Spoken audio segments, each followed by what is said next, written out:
Hello friends, how are you? Myself is Dr. Jinesh Soni. I am a corporate lawyer. First of all, before initiating, I want to say to all of you, Jai Shri Ram, Jai Balaji ki, Jai Khatu Shyam ji ki. With the blessings of Almighty, we are going to discuss an important topic concerning acquittal in a false check bounce case. I will discuss the entire episode step by step.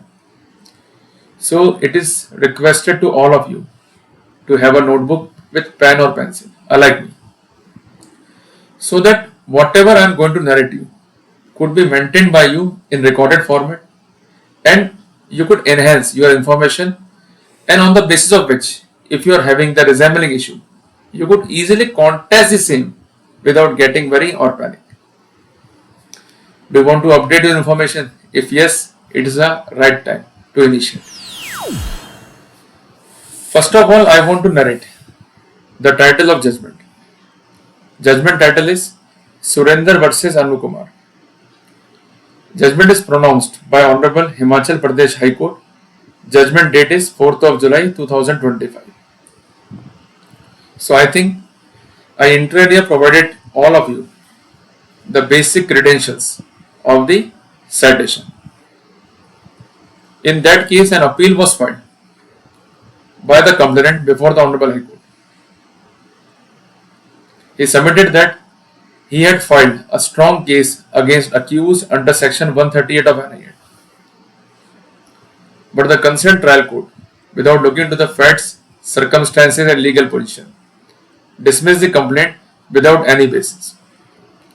He requested the Honorable Court that Honorable Court be pleased to incline remedy in favor of complainant and further be pleased to convict the accused for the offence under section 138 of NI Act, and further a request was made regarding the compensation. Before going on merits of the case, it is sine qua non even for us to understand the facts of the case at a glance. Usually in a check bounce case, the complainant is having a story. The story is of a loan. In the present case at hand, we are having a resembling story. The concerned complainant submitted that he had given a loan to the concerned accused, that is rupees 1,30,000. There was no agreement, but to pay the amount, a check had been given by accused to the concerned complainant. When check was given, there was a promise. Surely, the complainant would get the payment on presentation of check in the bank. To get the payment, the concerned complainant, as per his theory, submitted the check to the concerned bank. And finally, it was dishonored, void memo, with reasons funds insufficient. Do you know, the check bounce itself does not constitute an offence under section 138 of NI Act.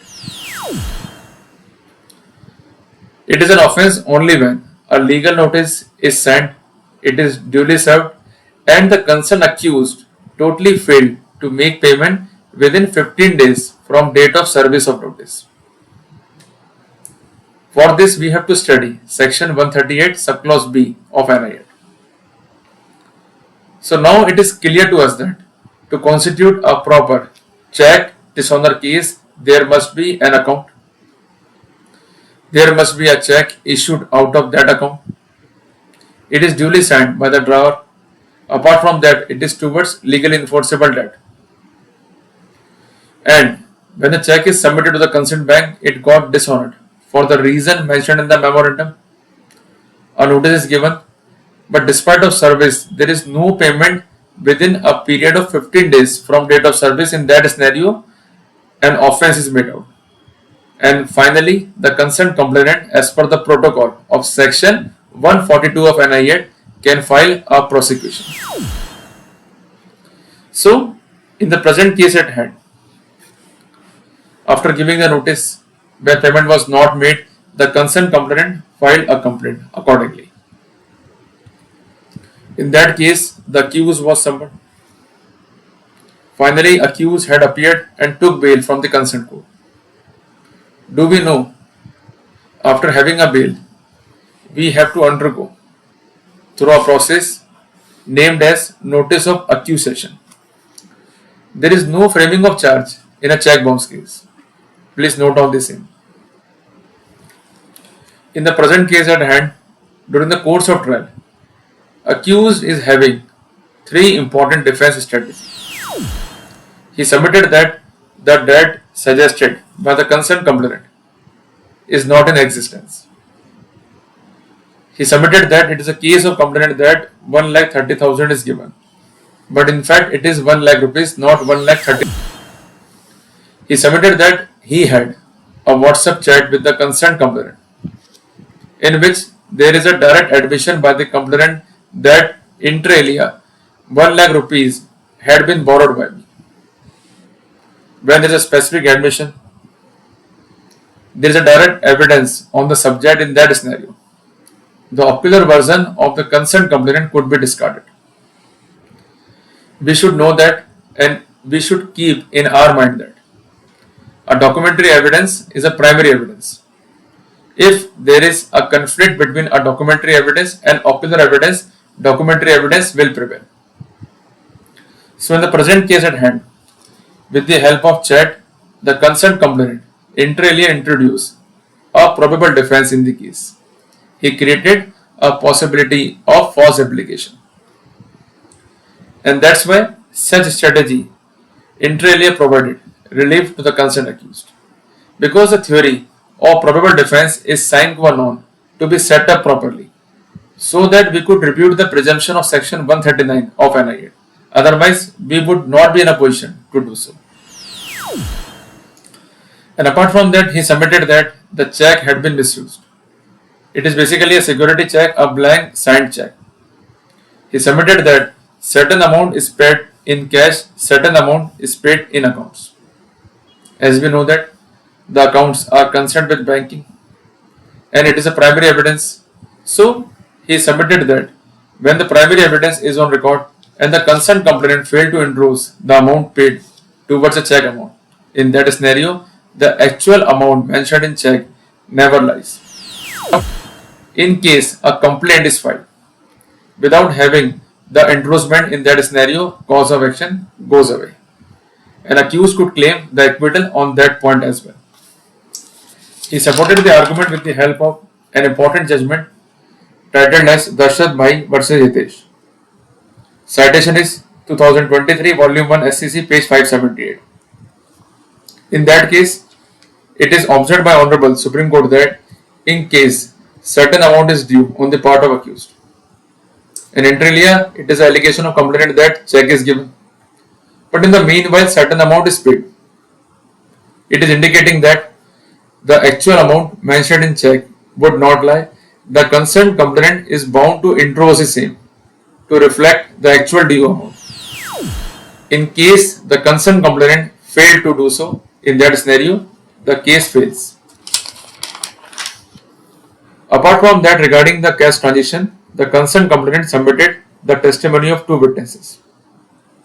There is a multiple query from your side how to prove the refund in cash.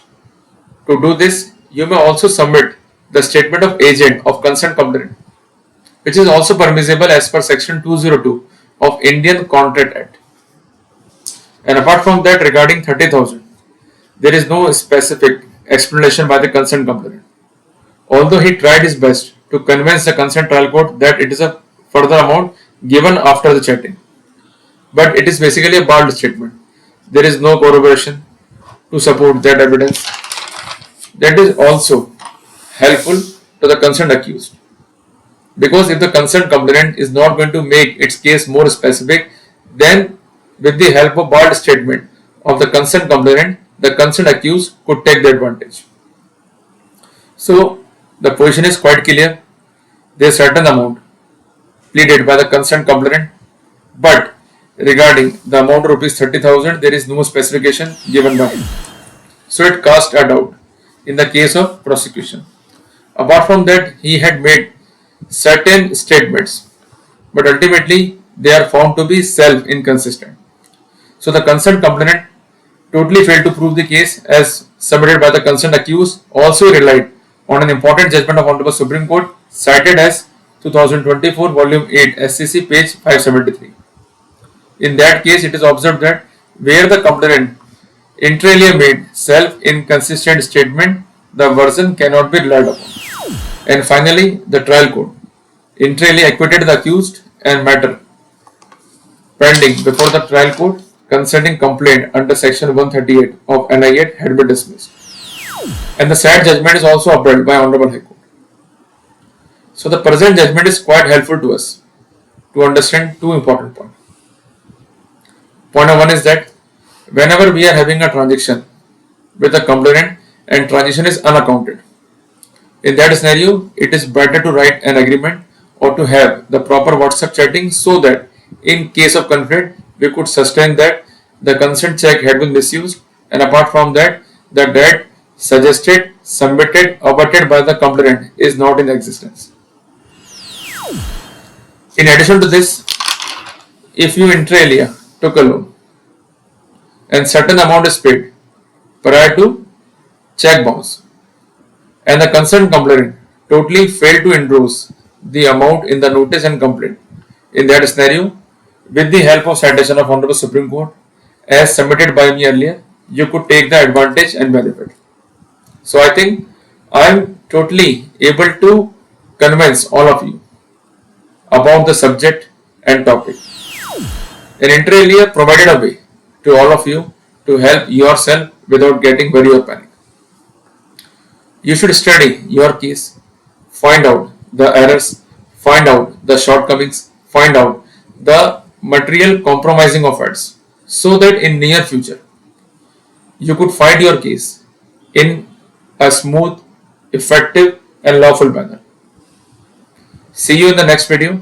Till then, Jai Hind, Jai Bharat.